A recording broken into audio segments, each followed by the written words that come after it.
नमस्कार दोस्तों। मैं इस सीरीज़ के माध्यम से आप लोगों को साइबर ऑफेंसेस के बारे में कुछ कुछ जानकारी देना चाहता हूँ। मैं Lohit मतानी, DCP cyber Nagpur city. आज मैं आपको बताना चाहता हूँ कि डिजिटल अरेस्ट क्या रहता है और डिजिटल अरेस्ट से बचने के लिए हमें क्या करना है।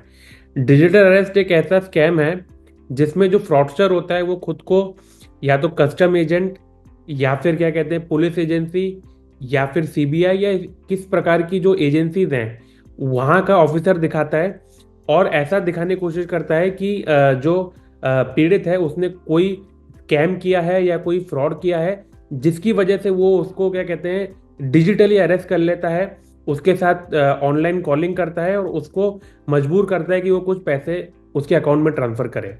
ऐसे बहुत सारे केसेस नागपुर सिटी में भी आते हैं और बाकी शहरों में भी आते हैं। एक रियल केस के बारे में नाम बदल के मैं आपको बताना चाहता हूँ।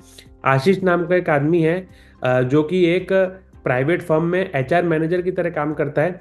17 फरवरी 2023 को सवेरे 11:17 पर जब उसकी छुट्टी रहती है उसको एक कॉल आता है जो कि एक ऑटोमेटेड मैसेज है।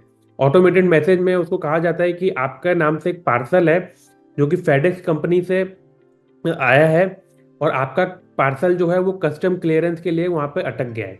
वो कहते हैं कि आपका कॉल हम लोग कस्टम डिपार्टमेंट में फॉरवर्ड कर रहे हैं। फिर फॉरवर्ड करने के बाद सामने से एक आदमी उसको बोलता है कि आपके पार्सल में कुछ डेबिट कार्ड्स हैं, कुछ क्रेडिट कार्ड्स हैं और 350 ग्राम एमडी ड्रग है।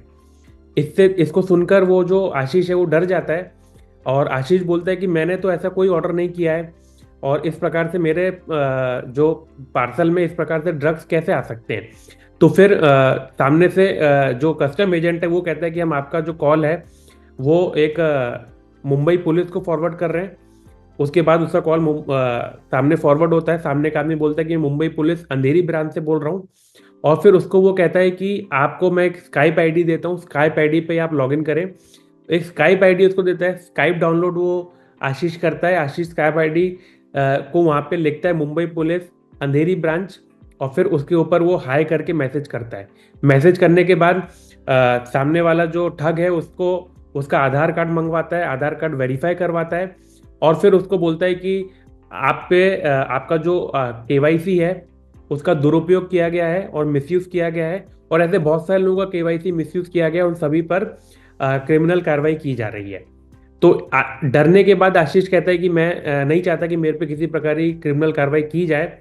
तो फिर जो ठग है उससे पूछता है कि तुम्हारे जो आधार कार्ड है उसके साथ में कौन से बैंक अकाउंट जुड़े हुए हैं। आशीष बताता है कि मेरे इस आधार कार्ड पर 3 बैंक अकाउंट जुड़े हुए हैं जिसमें कुल मिलाकर 9,50,000 रुपए अभी उस अकाउंट में है। तो ठग उसको बोलता है कि ये सारे पैसे मैं तुमको एक अकाउंट देता हूँ उसमें तुम ट्रांसफर करो, आरबीआई सभी पैसों का वेरिफिकेशन करेगा और वापस तुम्हारे अकाउंट में डाल देगा। तो ठग जो ऐसा बोलने के बाद आशीष अपने सभी अकाउंट्स के पैसे उस अकाउंट में डाल देते हैं जो ठग ने उसको दिए हैं और फिर आशीष सोचता है कि ये पैसे वापस दे दिए जाएंगे। इस बीच आशीष कंटिन्यूअसली उस ठग के साथ में स्काइप कॉलिंग पे जुड़ा रहता है और कहीं पर भी वो उस स्काइप कॉलिंग को छोड़कर कहीं पर जाता नहीं है और किसी से फोन पर बात नहीं करता है। आखिरी में जब स्काइप कॉल डिस्कनेक्ट होता है आशीष इस बात को अपने दोस्तों को बताता है और कहता है कि मुझे इस प्रकार का डिजिटल अरेस्ट किया गया था। बाद में उसको समझ में आता है कि उसे ठग लिया गया है और 9,50,000 रुपए उसके ले लिए गए हैं। मैं ये कहना चाहता हूँ कि डिजिटल अरेस्ट नाम का कोई भी अरेस्ट प्रक्रिया भारतीय न्याय सुरक्षा संहिता में नहीं दी गई है और इस प्रकार का कोई भी अरेस्ट नहीं होता है। ये केवल और केवल एक साइबर फ्रॉड है और डिजिटल अरेस्ट आपको कोई कर नहीं सकता। डिजिटल अरेस्ट से बचने के लिए जरूरी है कि आप किसी भी अनजान आदमी के साथ स्काइप या व्हाट्सएप कॉल ना करें और किसी के साथ भी अपना ओटीपी शेयर ना करें। कोई अगर आपको बोले कि इस पर्टिकुलर अकाउंट में आपके पैसे ट्रांसफर कीजिए तो आप अपने दोस्तों से संपर्क करें, परिवार वालों से संपर्क करें और वेरीफाई करें। और अगर आपको डिजिटल अरेस्ट किया जाता है या आप इसमें अगर फंस गए हैं तो तुरंत 1930 पर कॉल करें या फिर cybercrime.gov.in पर ऑनलाइन कंप्लेंट करें या फिर नज़दीक के आपके डिस्ट्रिक्ट के साइबर पुलिस स्टेशन में आकर संपर्क करें। नागपुर सिटी में अगर ऐसा होता है तो हम लोग कोशिश करेंगे कि जल्दी से जल्दी अपराधी को पकड़ा जाए। धन्यवाद।